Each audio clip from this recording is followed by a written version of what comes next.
Puji Tuhan. Tuhan itu baik. Tuhan itu baik. Selama-lamanya. Bapak, mama, anak-anak, saudara dan saudariku, brother dan bruder yang sama saya kasih. Hidup ini gampang atau susah? Halo, hidup ini gampang atau susah? Susah.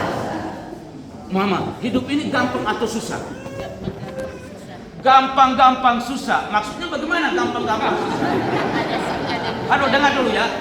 Mama bilang hidup ini gampang-gampang susah. Maksudnya apa?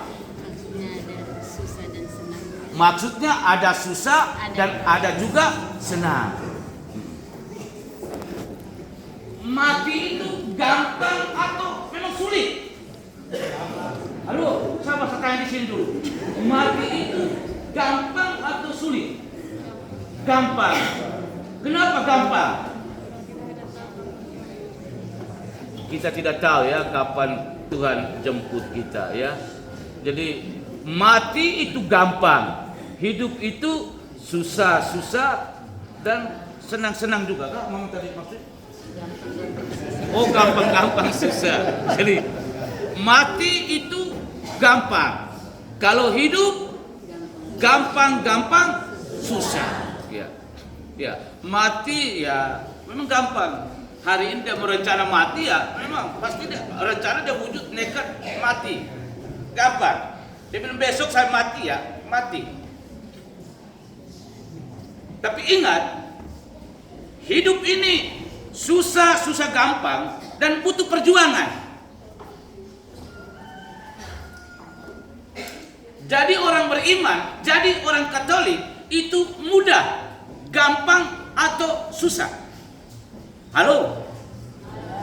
Jadi orang Katolik ini gampang atau susah? Sulit?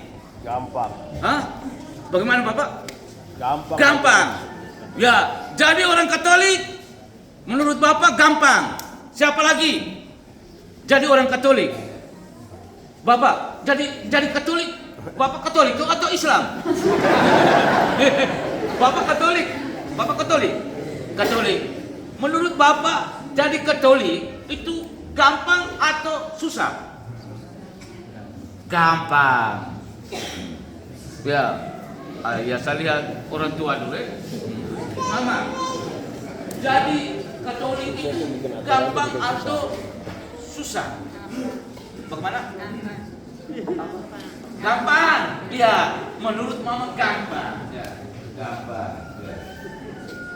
Kalau menurut Mama jadi Katolik itu gampang atau susah? Gampang ya. Jadi hari ini sama jadi Katolik, jadi Katolik. Tetapi bahwa setelah kita menjadi Katolik itu kita harus berjuang agar gampang yang tadi itu tetap terus menjadi gampang dalam perjalanan hidup kita. Karena itu butuh perjuangan. Dan tadi dalam bacaan Injil perjuangan itu dilambangkan atau disimbolkan dengan pintu yang sempit. Kenapa? Karena pintu yang sempit membutuhkan perjuangan kita untuk bisa masuk ke dalam. Kalau pintu yang lebar-lebar, kita perlu berjuang untuk masuk. Tetapi digambarkan tadi dalam bacaan Injil, pintu itu sempit. Kenapa sempit? Menuntut kita untuk harus berjuang. Berjuang untuk masuk. Hanya orang yang bisa berjuang untuk masuk, dia memperoleh keselamatan. Hanya orang yang malas, yang tidak mau berjuang, dia tetap ada di luar pintu, tidak masuk ke dalam. Dan saya yakin dan percaya semua kita ini menginginkan keselamatan. Siapa yang tidak mau selamat? Halo, siapa yang tidak mau selamat? Semua kita itu butuh keselamatan. Dan keselamatan itu hanya bisa kita peroleh melalui perjuangan. Siapa yang ingin jadi orang kaya? Ayo angkat tangan.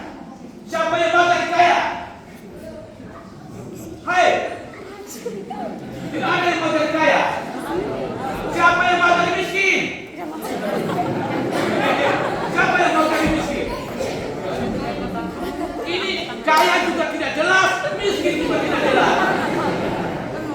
Jadi ini sebaik apa? Mati saja ya. Mau kaya butuh perjuangan.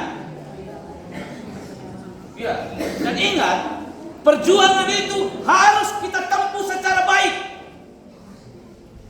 Ada orang yang mau jadi kaya, tetapi dia menempuh berjuang dengan jalan yang tidak halal.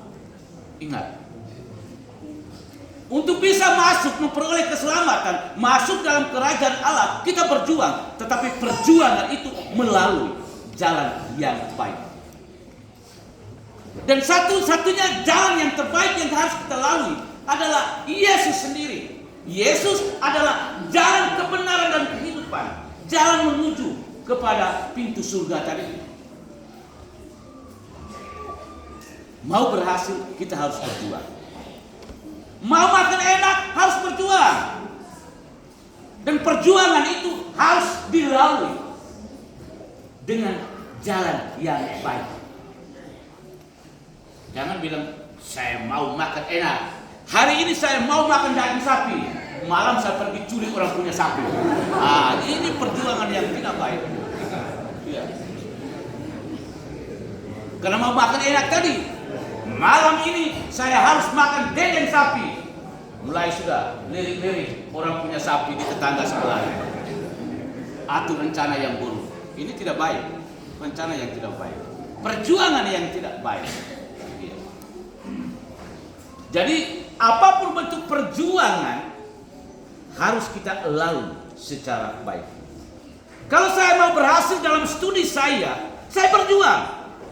Dan perjuangan itu harus menuntut saya melalui jalan yang baik, bukan nyontek. Karena saya mau berhasil, tidak belajar. Besok ujian, buka, nyontek. Ini perjuangan yang tidak halal. Santai. Mau berhasil, tetapi tidak mau berjuang. Mau selamat, butuh perjuangan. Menjadi orang yang baik butuh perjuangan. Dulu saya ini menjadi orang yang baik. Tidak bisa. Segala sesuatu membutuhkan perjuangan. Dan perjuangan itu harus kita lalui. Tadi sudah digambarkan. Simbol tadi itu pintu samping. Masuk melewat pintu samping. Kita punya rumah itu biasanya kita buat pintu bagaimana? Lebar ya. Jadi itu kita tidak perlu harus berjuang. Ya lebar begitu saya masuk keluar gampang saja. Ya, saya tidak perlu harus berjuang untuk begini. Ya. Tapi kalau orang Afrika punya pintu rumah itu sempit. Ya. Jadi kalau badan besar begitu kita masuk juga harus paksa diri untuk itu. Tapi orang berjuang untuk jadi kurus supaya masuknya gampang. Ya. Apalagi tadi pintu yang sempit tadi pasti semua kita kalau mau ingin masuk surga pasti tidak perlu ini. Lebih saya kurang makan supaya jadi kurus, masuk gampang-gampang. Petrus mengizinkan saya, aku barang kurus, masuk saja. Tidak, gemuk atau besar butuh perjuangan. Ya. Karena itu bapak mama, saudara-saudara, menjadi orang beriman, menjadi orang Katolik, dan untuk bisa memperoleh keselamatan kita sesungguhnya harus berjuang. Dan perjuangan itu satu-satunya harus kita lalui melalui jalan pertobatan. Bertobat. Kenapa kita bertobat? Karena kita mau berubah. Berubah dari sikap hidup kita yang tidak berkenan, yang tidak baik, menuju kepada hidup kita yang baik dan berkenan. Dengan demikian, segala perjuangan kita yang kita lakukan selama kita masih hidup di dunia ini adalah persiapan kita menuju ke pintu kerajaan surga itu sendiri. Sehingga waktu kita masuk menghadap Petrus bilang, oke, baik, silakan, engkau bisa masuk, saya bisa izinkan. Karena selama engkau hidup itu, engkau sudah berjuang untuk melakukan segala sesuatu yang baik. Jangan menghadap Petrus bilang, ini, ada surat permandian ini. Ini batil tadi kasih saya surat permandian. Ini bukti bahwa saya adalah orang Katolik. Tidak butuh. Yang dibutuhkan itu bagaimana kita menghayati, kita menjalani seluruh hidup kita sebagai orang beriman. Jadi iman kekatolikan kita tidak hanya nampak pada permandian atau Tetapi Tuhan menginginkan adalah bahwa bukti surat permandian itu nampak dalam seluruh sikap hidup kita. Saya mengaku diri saya Katolik, tetapi kalau setiap hari Minggu saya tidak masuk gereja, bagaimana? Orang tanya, "Aku agama apa?" "Katolik, Pak." Kalau ditepuk dada lagi, "Katolik." Ini. Dia Katolik tepuk dada, tetapi hari Minggu tidak masuk gereja. Dia Katolik, tetapi kegiatan di lingkungan tidak ikut. Doa rosario, latih kor, tidak ikut. Dan justru orang-orang itu yang paling banyak komentar, paling banyak mengeluh. Jadi ingat, nanti tolong perhatikan, yang suka mengeluh, yang suka komentar banyak, dia tidak aktif. Ya. Ingat, Tuhan kenal masing-masing kita. Ya. Jadi kita tidak hanya menampakkan identitas kita dengan nama yang melekat dalam diri kita, tetapi identitas dengan nama diri kita sebagai orang beriman dan apalagi sebagai orang yang beragama Katolik harus sungguh-sungguh nampak dalam praktek hidup iman kita yang nyata. Inilah perjuangan yang harus kita lakukan selama kita masih hidup di dunia ini.